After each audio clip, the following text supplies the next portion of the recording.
Hello, and welcome back to another episode of the Chris McPherson Show, another daily dose coming your way.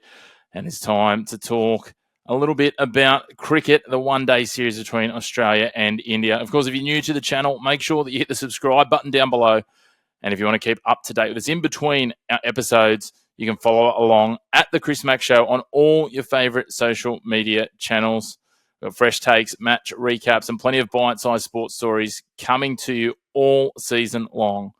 Now, of course, that first one-day international between Australia and India kicked the series off in Perth. And if you had to sum it up in one word, it's rain. If you're looking for more words, it's rain, rain, and more rain.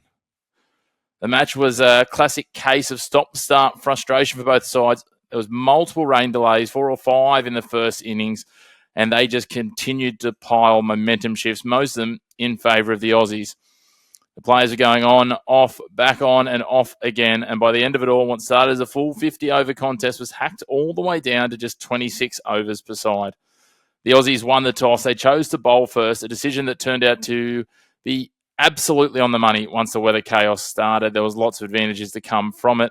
Every time plays stopped, the Aussies adjusted perfectly. They managed to sneak in extra key overs from their strike weapons, getting overs through from Hazlewood and Stark, 7 overs from Josh Hazlewood, 6 from Mitch Stark before the revised overs hit, and that was smart cricket. You could see the planning behind it. It certainly assisted their cause.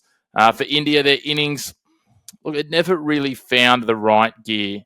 They lost wickets early, and not just any wickets, Rohit Sharma went early, then Virat Kohli out for a duck. That was a hammer blow.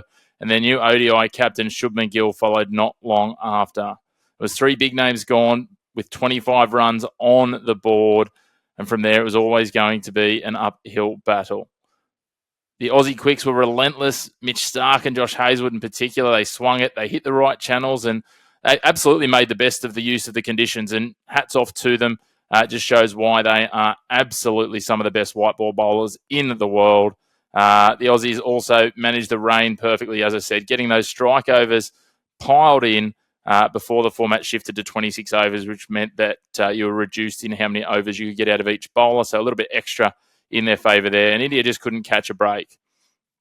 Outside of one, I guess you'd call it aggressive over where they took on Matt Short and took 17 runs from that, the Indian batting lineup looked tentative and edgy. KL Rahul was the only one who really found any rhythm. He got 38 from 31. He was busy at the crease, a few clean strikes, but there just wasn't any support to go with him.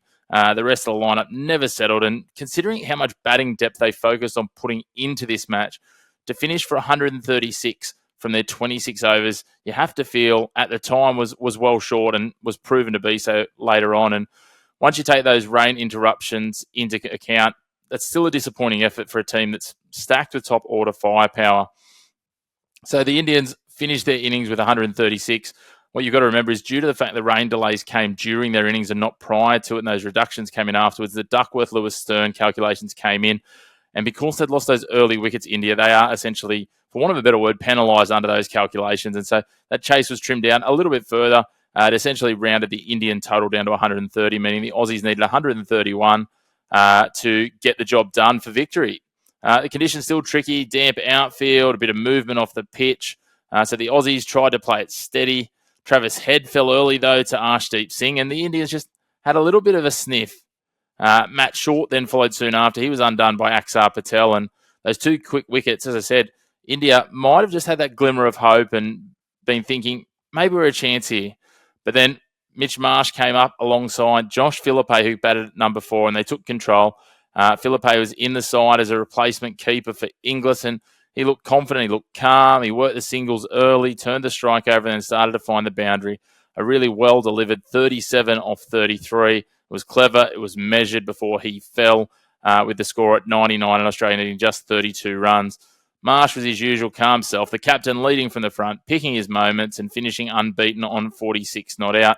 We then saw debutant Matt Renshaw join Marsh at the crease to bring it home, and they guided Australia to the target with almost 5 overs to spare, 21.1 overs done. No panic, no drama, nice composed cricket from the Aussies, a 7-wicket win, and a comfortable one at that. They never really looked to break a sweat when you think about it. And hats off to the Aussies. They take a 1-0 lead in the series.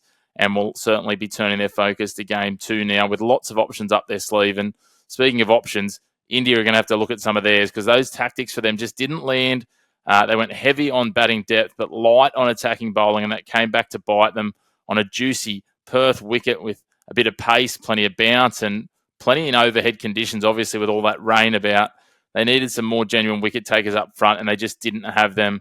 Instead, they struggled to make early breakthroughs and couldn't create scoreboard pressure that maintained with the ball. So a little bit concerning for India to be back to the drawing board. Obviously, they have some classy players. They won't stay down for long. It's very rare that you'll see Sharma, Kohli, and Gill all fail in the one match. So don't write them off just yet as we head towards Adelaide. That would be, a rookie mistake. I'd be really surprised if all three of those guys don't perform again in Adelaide.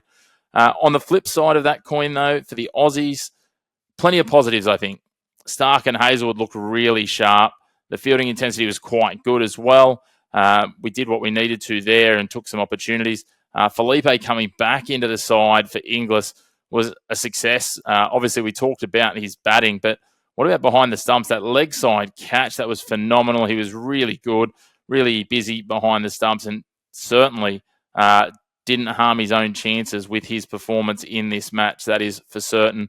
And that's the question now. Do the Aussies look to bring in, say, Alex Carey into this side? They've also got Marnus Labuschagne, who's been in electric form in both the Shield and the State One Day Cup in recent times. Carey could easily slot into the middle order. He could also take the gloves, but again, Felipe's form, you really feel that it's going to be tough to drop him after what he's put up in game 1. Does Carey maybe come in? Does Labuschagne maybe come in? Labuschagne obviously will bat a little higher in the order. I don't think we'll see either Head or Marsh as captain go, but maybe Matt Short could be in the firing line. It might mean a few more overs are required from someone like a Travis Head, possibly as a bowling option.